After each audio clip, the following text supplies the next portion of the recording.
Punta na tayo. Magsakay ako guys sa sakay pero pauwi maglakad ako. Mag-inom siya kasama yung mga besties. Hi my darling. I'm still coughing. Okay, thank you. Okay, enjoy. Enjoy. Sarap mangga. Sila oh. Mais, 5 for 3. Mura yung mais. Masarap yung mais. Maganda yung weather today, 20 degrees. 22. Kaya ng mga tao nag-t-shirt. Wala lang binili ko. Tapos, open pa may yung mga store. Tinitingin tayo. Ja, mag geen winterkerst. Bili ako ng Olay. SPF natin. Pimple ko. Diyos ko, ko dito. Nangitim talaga. Ang bungang-bunga. Bili siguro ako yan. Pang ating manicure. Ang ganda nito oh. Pink. Ano yung grapes ba? Ano lang siya. Tubo siya sa gilid oh. Tapos nangalaglag siya oh. Nahinog na ako pauwi kay tagal ng bus. Magantay pa ako mga 40 minutes. So naglakad ako. Bigat ng dala. Nakabibigat ng dala ko is yung mais. Kay 5 na mais. Tapos may mangga pa. Kadok nito. Pa-music pa siya. Tapos doon may boat house ay. May mga boat pa konti. So, pabalik-balik naman yung vlog natin dito. Lalakad lagi. Yan ay.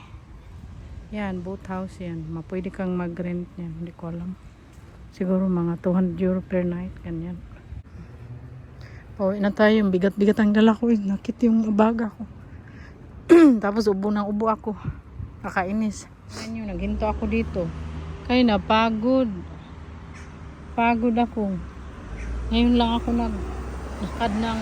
naglakad. Tapos heavy yung dala ko. Naghinto ako. Ano din kasi ako no, hindi very fit ba? Ubo, sipon. so upo muna ako dito. Mag-relax. Siguro maglakad ako mga 12 more minutes na sa bahay na tayo.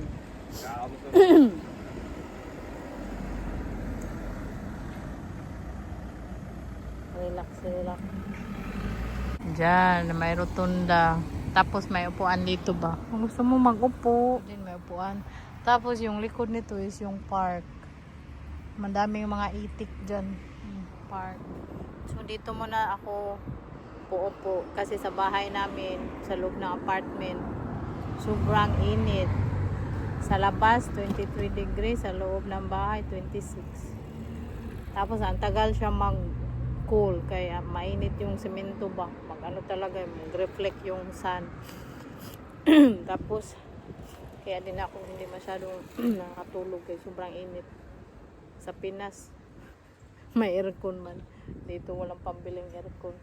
Anyway. So,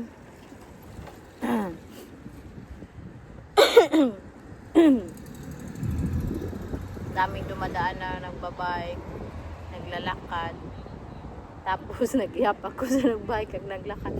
Anyway, nagpapasalamat pala ako sa inyo sa nag-comments na bagay yung buhok ko sa akin, yung new look natin na dark yung buhok natin.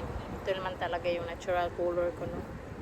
Tapos yung nag-iba nagsabi na hindi bagay. Thank you so much sa nag-comment. Na-appreciate ko kayong lahat. Para sa akin, mas bagay ako sa mga brown or lighten na color. Kasi pag dark kasi yung buhok mo, maano man din no, mahirap siyang i-pair sa damit mo. Nagdepende kasi yan yung damit mo din sa kulay ng buhok mo pag magmamatch ba. So para sa akin mas bagay sa akin yung light na color na buhok.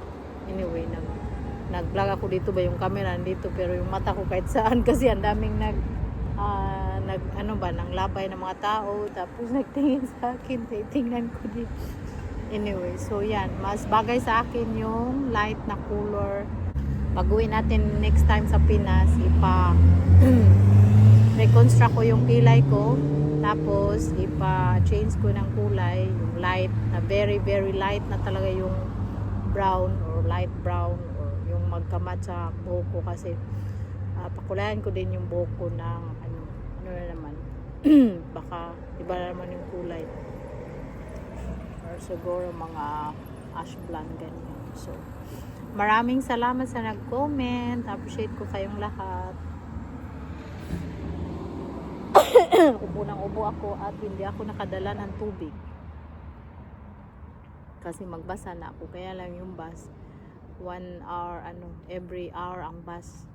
Tapos ang tagal, ayaw mag-antay. So, naglakad na lang ako, naghinto-hinto.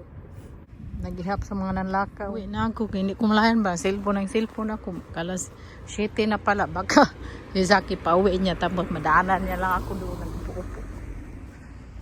Uwi na ako kay may pa ako labahin ba? Tiwasin ko yun. Mabalik na naman tayo sa ating routine na paglalakad pag na tayo. Hindi na tayo inuubo at sipol tayo. Mag-haul tayo sa ating napamili. Nice yung hinapay natin yung pang magkalo ba? Ganyan yung buhok natin lagi.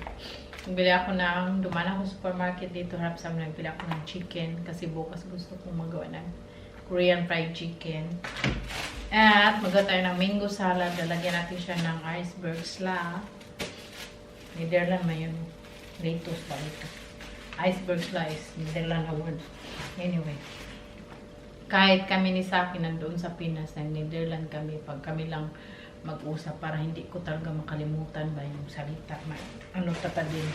Tapos ito yung nabili ko sa market, coriander.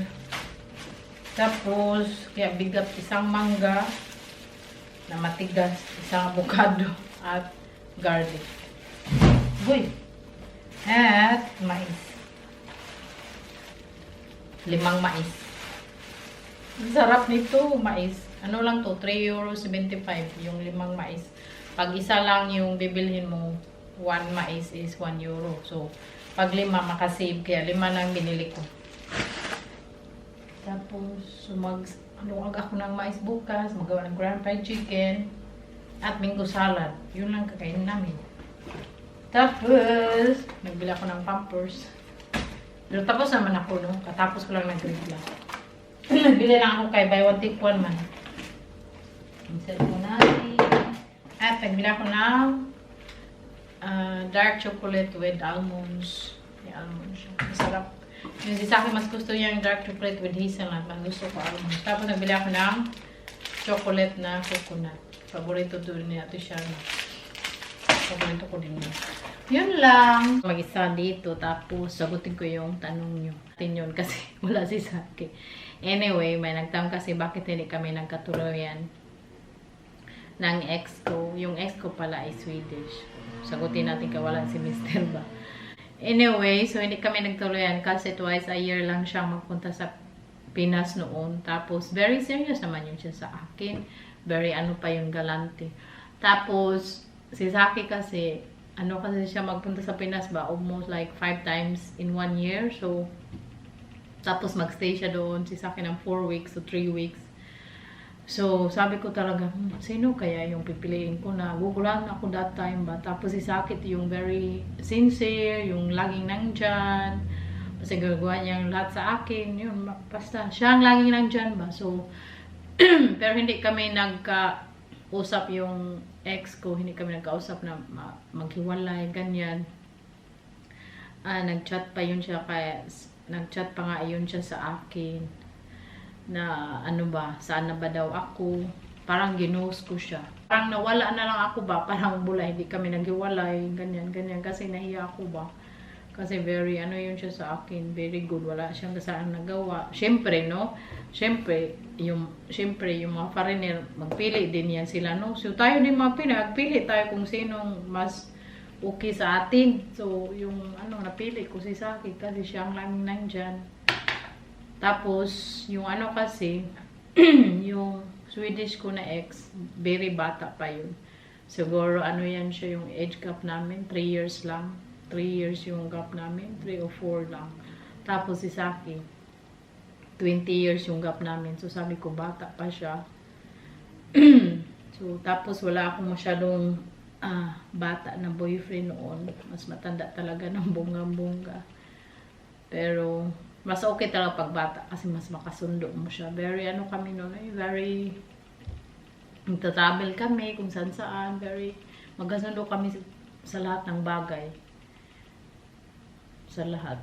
Almost sa lahat ng bagay. Tapos kami ni Saki, para ang dami namin hindi magkasunduan. Pero, anyway, at the end of the day, inubo pa kasi, anyway, at the end of the day, importante mahal yung isa't isa. Tapos, pinili nyo to be each other. Kasi yung love is sacrifice talaga. Kasi, hindi mo naman love everyday yung kasama mo kasi pinsan naiinis ka, naglagot ka, minsan sabihin mo na ayaw mo na. So para sa akin love talaga is a sacrifice kasi pinili mo siya every single day na makasama kahit minsan naiinis ka. Ganyan naman talaga, no? Wala namang perfect. So yun, kaya hindi kami nagkatuluyan, yun lang, pero hindi kami nagkaiwalay. Nawala na lang ako sa niya. Nag-email pa siya sa akin, nagtawag, tapos di ko na sinagot kasi nahihiya ako ba. So yun, pero naman, may iba na din siya, Pinay din. Very yun siya, very gwapo. Gwapong-gwapo yun, ng bata ka pa kasi. So may nahanap na din siya na Pinay. Anyway, so yun, kaya hindi kami nagkatuluyan. Tapos, may nagtanong bakit baliktad yung damit ni Saki, pantulog niya, ganyan po yan siya, baliktad lagi. Kay, yung bitaw, yung parang ang damit, di ba, pag hindi mo baliktarin, pag nakabaliktad siya, parang may mga siya sa tahi, mga tahi-tahi, gilukan siya ba. So, yan, baliktad yan. Kaya suot niya yan, baliktad. Kaya wag na kayong magtaka kung baliktad yung damit ni Saki. Baka sabihin nyo, nirep ko yan, buwang. Yan siya, gilukan, ganyan yan. So, at next, yung tanong sa simbahan na ba kami magpakasal. Next, nagtingin kami ng simbahan o nagtingin kami pero siguro sa simbahan kami magpasal kasi na naman ceremony lang naman, ceremony na naman lang yung kasal kasi valid talaga yung kasal, yung first kasal yun. So kasal naman kami dito sa Netherlands. So yun talaga ang valid. Yung first na kasal. So, mag-ceremony kami. Tapos yung mag-ceremony, siyempre yung pari. So, sa simbahan na siguro kami magpakasal. Kaya nagtingin-tingin kami. Gusto lang namin yung maliit na simbahan. Hindi very malaki. So, I think yung nakita namin ng simbahan ni Saki, yung maliit, yung malapit lang sa Mactan din. Baka yun ang namin. Anyway, so yun. Sana nasagot ko yung mga tanong nyo. Thank you so much for watching.